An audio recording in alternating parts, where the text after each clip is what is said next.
Hi guys, Henry here from Investment for Expats. Just wanted to go over pension transfers. Now, I'm not going to tell you to transfer your pension or even to review your pension. I'm just going to try and guide you through the options you have if you are looking to transfer it and you are presently living offshore. We'll go through the costs, some of the platform options you have, and what are the kind of pros and cons of doing it again, and also give you a bit of advice on where to look for an impartial government website and money helper. I'll put a link in the description below because it's what I normally advise clients to do if they are looking to transfer pension, is get some independent advice from a government support helpline.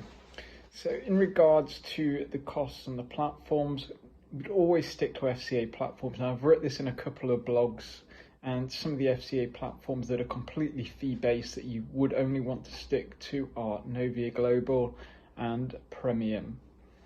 They do have some other ones. I think Interactive Brokers are a good one that a few companies do have.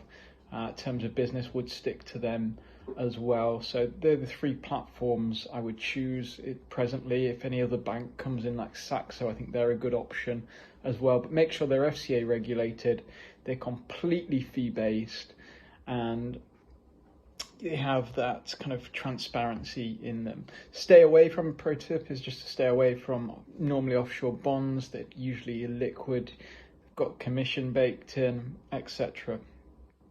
So would advise to mainly keep away from them.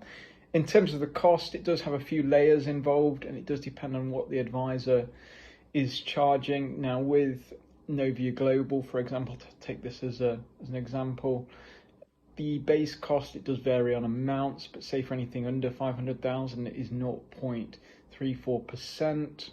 On top of that, so you've got one cost is the platform cost. Again, it's if you're comparing it to what you have in the UK, it is a bit more expensive, but you are paying a bit more for the exclusivity of having it kind of offshore and etc. It's just not as competitive as the UK yet, so it hasn't kind of reached that level of price effectiveness. But to ask me personally, I think it's not a bad value for a platform fee, and the platform and Novia Global and Premium, that they're pretty slick. They're good platforms, and that in my opinion. So one fee is 0.34. The other fee is the trust fee. Now they have a few trusts. iPensions is one, and Novia SIPs. Novia's obviously pairs up with Novia. iPensions normally pairs up with Premium, is where the lowest cost trust comes in. The trust costs on Novia is 180 GBP per year, very similar on the iPension ones as well. So they're the kind of fees you're looking for the platform. The other layer of fees is the fund cost. Now normally if you're going to stick to low cost ETFs, it's going to cost you around 0.2%. Can be a bit lower, can be a bit higher. This is just a kind of rough average. Active funds are going to cost a bit more, 0.5 to 1%. Normally we say stick to primarily ETFs and have a bit of a blend with active funds, but make sure they're good quality active, low cost funds on that. And then finally there's the IFA charge. Now this can be anything from 0.25% to 1%. So there's bit of the charges. Normally what we're seeing nowadays is all wrap fees for under or around 1% is what you should be looking at as a baseline figure for the fund cost, the platform fee, the IFA fee, and the trust cost, all wrapped into one on that. So just to reiterate, I think it's best if you stick to FCA regulated platforms and trust. The best ones out there and the Novia and Premium. Also, like I said, Interactive Brokers. In terms of costs, you want to look at no more 1% per year ongoing fees. Some companies do charge an upfront fee. Again, I would try and keep this to sub 1%. Anything charging over is a bit extreme in my opinion, unless it's kind of a complex DB pension. Again, some companies may charge more. It's just my opinion. I think 1% is a bit extreme. Just to touch on that, this hasn't gone too much into detail on DB pension transfers. If you are to do this, it will have an extra cost on the transfer report. Offshore, you're looking about 3,000 to 4,000. again, that's a whole different topic. We are mainly talking today on just doing defined contribution pensions into a SIPS.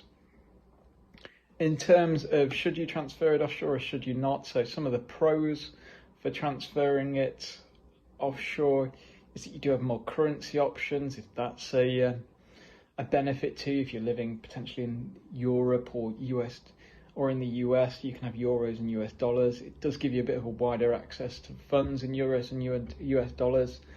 And that's about it really in terms of that. In terms of the cons, it does cost more. Like I said, when you have platforms in the UK like Interactive Investors that charge a flat fee of £20, normally the standard ones like AJ Bell 0.25%, it does cost a bit more to transfer it offshore than it is in the UK, so you have to weigh up those options. Is it worth it for you? Again, you may not have that option available to you if you're living offshore, particularly outside of the EU area. A lot of the platforms, just due to the legislation, don't involve transferring it into UK-based platforms like Interactive Investor, AJ Bell, Vanguard, Fidelity, etc. on that. The other kind of final tip that I just pointed on is if you are ever looking to transfer, go to the free UK pension government helpline. Put a link in the description below, moneyhelper.org.uk. They have a free call and you could just ask them, I'm looking to move my pension to X. These are the funds that I've been selected. We've had a number of clients and they've gone, yep, that's fine. With that, this is a good platform, Novia, etc. That's okay to move ahead with. Again, always double check with impartial advice. I hope you found this useful. I hope it can go somewhere into making an informed decision if you are looking to transfer your pension or pensions. If you have any more questions, feel free to email me at info@investmentforexpats.com, or feel free to go to our blogs at Investment for Expats.